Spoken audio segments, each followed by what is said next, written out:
Spider-Man Brand New Day's teaser trailer came out and oh my god, that new suit looks so good! I was definitely one of those people who was like, alright, the suit is whatever, you know, like, okay, he's got web lining, but oh my god, he's got web lining, the web shooters, the eyes, the logo not being so damn small, I gotta squint to goddamn see it, oh my god! This is, without a doubt, other than, like, maybe the TASM 2 suit and Tobey's black suit, the best live-action Spider-Man suit, hands down, no debate.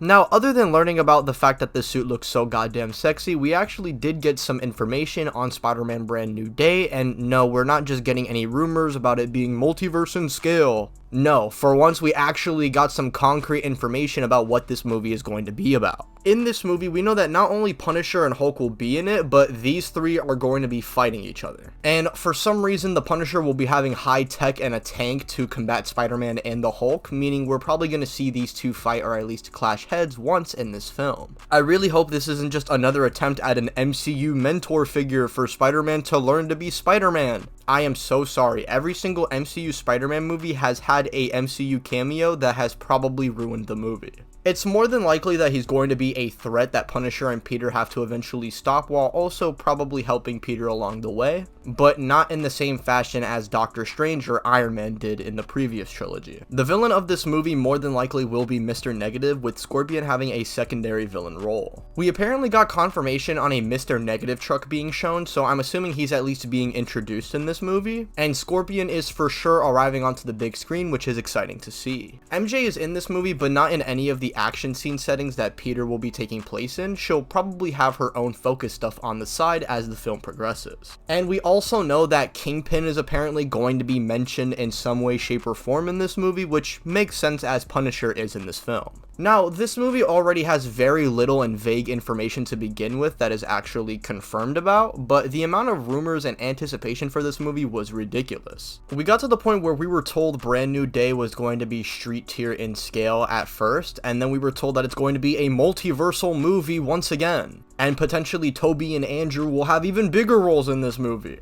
But now we are finally being told some actual info that's confirmed and not unreliable, saying that this movie will be a more grounded story, while Spider-Man may or may not potentially fight Hulk in this same film. Which definitely scares me, as we need this Peter not fighting guys like Thanos or known powerful foes in the Marvel Cinematic Universe, really. And so when you have him fighting someone like the Hulk, I feel nothing but good fan service will come out of this part of the film. And that's only if they get the fighting right, which, I'm not gonna lie, usually with the MCU and their Hulk fight scenes, they can either be very good or very bad. The MCU weirdly has been incorporating the Hulk a lot more in this phase, especially with projects like Brave New World, which is supposed to be a Captain America solo movie, and I'm not gonna lie, that Hulk stuff partially ruined that film, so I'm scared that we are once again gonna be having a Brave New World effect, where half of the movie is going to be Spider-Man stuff that we are actually going to be liking, and the other half is just going to be MCU gunk that nobody cares about. I hope this movie is in fact grounded in scale, and they make it so Hulk is like super nerfed and trying to fight against maybe Mr. Negative's mind games, which leads into the Hulk savaging out, allowing Peter and Punisher to team up and fight down the Green Bastard. Punisher being here is pretty neat as well, since he's fought Spider-Man in the past in the comics, and we're apparently getting a special of him that takes place right before this movie. So I'm excited to see where this character is going to go, especially given the fact that him and Spider-Man are finally going to be interacting. And if you guys couldn't tell already, Hulk's role without a doubt scares me the most, but if they manage to use him sparingly and not like how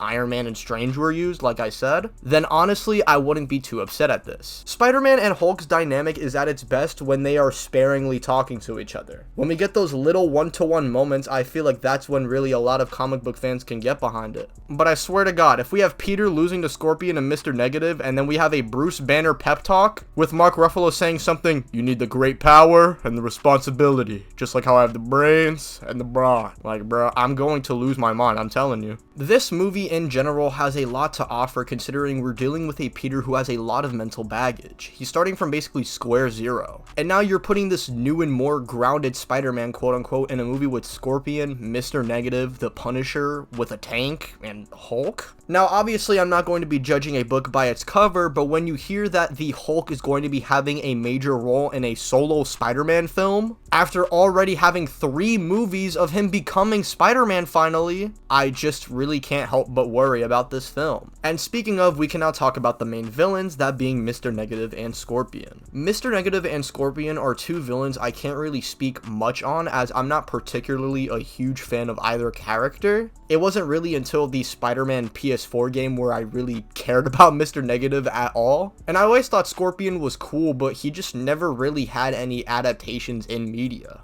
Now, Mr. Negative, like I said, has been getting a lot of love in recent years as he was a part of both Spider-Man games, with him showing us what potentially a Mr. Negative on screen could do for Peter Parker. I feel like if they're doing the street tier villain route, you can mainly paint to the Negative Zone illusions that Peter undergoes in the first game, as the biggest fight with Mr. Negative and Peter isn't really a physical one, but rather a mental battle. This is such a free way for the writers to be like, hey, remember the other movies where Peter went through utter despair? And just have Peter going through it. And I mean, aside from how the aesthetic looks on a costume, this is probably what Spider-Man fans seem to care about the most, which is if Peter Parker is suffering. Seriously though, this Spider-Man has suffered through a lot, even in comparison to other Spider-Men in the comics. It'd be such a waste here to not take advantage and have these terrible events Peter endured coming back to haunt him. Especially since this is something that Peter has actually gone through in the trilogy before, but it was never executed properly. Far from home. Scorpion as well, I feel, can really add to this, considering he's one of Spider-Man's coldest villains. And I don't mean that in a sense of, oh my god, he's so cold, bro. No, like, this man is sick in the head and does what he does for the love of the game. You can have Peter be put in a similar position to No Way Home where he may have to kill Scorpion, but this could also be a powerful moment for Peter to finally understand that he has to be responsible with this power he was given, and of course learn from the mistake he made from before, like trying to finish off Gobby before Toby then intercepted. This movie has so much potential to be something great, as it's a Spider-Man film that allows Peter to finally be Spider-Man. We had 3 movies to tell us Tom's origin, and now we are finally in a setting where Spider-Man can be, well, Spider-Man. However, because it is MCU related, the studio may or may not kill this film, with it setting up for future projects or cringe jokes from Mark Ruffalo. I generally hope the MCU stuff is kept to a minimum and we're able to progress this new version of Spider-Man into a brand new day. Oh, see what I did there? Seriously though, this film has me very skeptical, but I still have high hopes. It seems from No Way Home they learned their lesson, even though that movie still has some MCU gunk that can definitely be removed. But I believe we can all agree that this film will either make or break this version of Spider-Man. Anywho, this is my little review or analysis on the information we have on Spider-Man Brand New Day. Of course, I had to talk to you guys about my favorite superhero, the GOAT! Spider-Man, even though Tom Holland's character is a little iffy for me. But maybe I could talk about that in a dedicated video of its own. Anywho, next video is going to be me dunking on CW Iris. Goodbye.